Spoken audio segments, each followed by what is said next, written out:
હજી 2 મહિના પહેલા મારી બેનના લગ્ન થયા. એટલે લગ્નમાં ઘર વરઘોડો આવે ને, બધા બહુ બધા ડાન્સ કરતા હોય, મજા કરતા હોય. એટલે બધાને બહુ ડાન્સ કરતા જોઈને એ દેવમે મારી ભત્રીજી ક્ષિતિજાને એવું કીધું, મારે લગ્ન કરવા છે કે આ બેઠો છે ને હું કહું છું. એટલે મારી ભત્રીજી ફરિયાદ કરવા આવી કે નેહલાને લગ્ન કરવા છે. એટલે હવે બેની ઉંમર એવી હતી કે મારે સીધા જવાબ તો અપાય એમ નહોતી કે આમાં કરવામાં કાંઈ માલ નથી, તારા પપ્પાને જો તારા મમ્મીને જો, એવું તો કહી શકાય ને.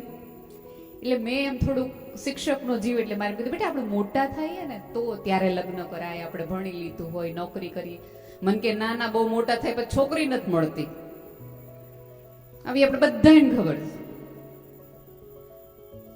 8 વર્ષના છોકરાને ખબર પડી ગઈ કે બહુ મોડું કર્યું તો પછી હાથમાં નહીં આવે, અને આપણે 25 વર્ષે 35 વર્ષે હજી ચોઈસમાં આપણે ન રહ્યા.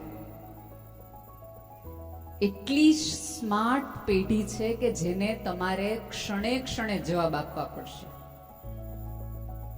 અને આપણા બધાની તકલીફ એ છે કે આપણે એક એવા સમયના દોરમાં છીએ, એવા મૂંઝવણમાં દોરમાં છીએ કે જ્યાં આપણે આપણું વિચારવાનું, આપણા બાળકનું વિચારવાનું, આપણા સમાજનું વિચારવાનું, આપણા બાળકને આવતા દિવસોમાં કયા પ્રકારના શૂઝ પહેરવા પડશે, કઈ પ્રકારની સ્કૂલમાં જવું પડશે, કઈ પ્રકારનું ઘર જોશે, એની 7 પેઢી બેઠા બેઠા ખાઈ શકે એની તૈયારીઓ કરવાની.